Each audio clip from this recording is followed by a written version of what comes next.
let's talk about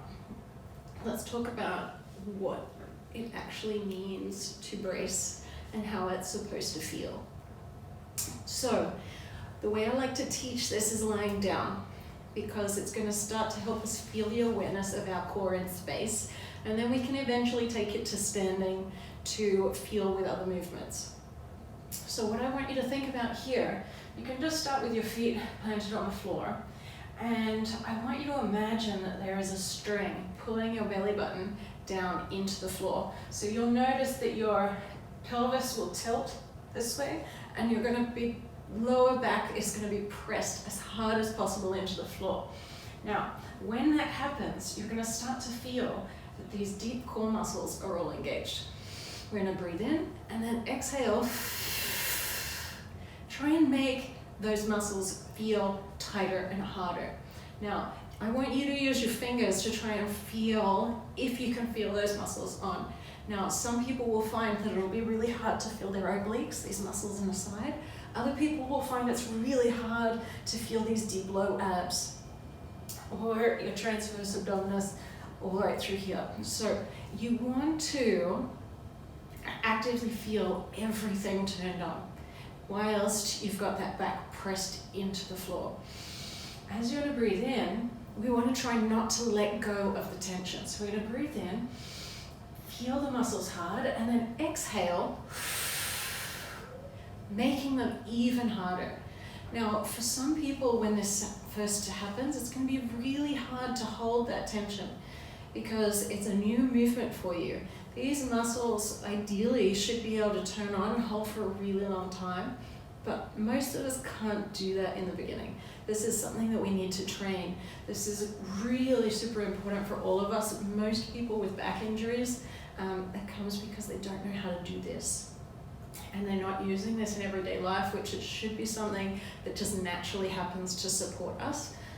But most of us have really weak cores. So what we can do to start is literally just pull that lower back into the floor. You know, breathe in, it can be relaxed. And then as you exhale, I want you to try and make all those muscles as hard as possible. Check if you can feel them. And then you're gonna breathe in again. You can breathe in and relax, and then exhale, push that back into the floor, hold it, okay? So literally use the in-breath in the beginning when you're first ever trying this to relax, and then on that exhale, making it as hard as possible. So you can see when I'm really doing that, my whole body is actually shaking because I'm contracting so hard. Now, as you start to understand which muscles you should be feeling, then that's where we want to work on how long can we hold that contraction without letting go.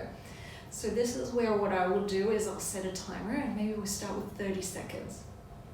And the goal is that on the in-breath we hold the tension, and on the exhale we make it harder every time. So there's no point where we let go of the tension in the muscle, but we do make it harder with every breath. So that's going to look like this. You're going to breathe in, make sure you're in position, breathe in, make sure everything's hard, and then exhale.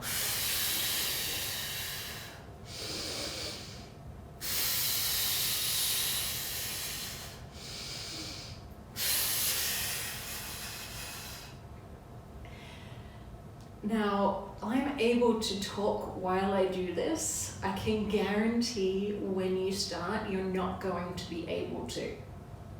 I like to use the example of when someone first does a bicep curl, and if you say to them, flex your bicep really hard, they're going to take a breath and hold whilst trying to flex.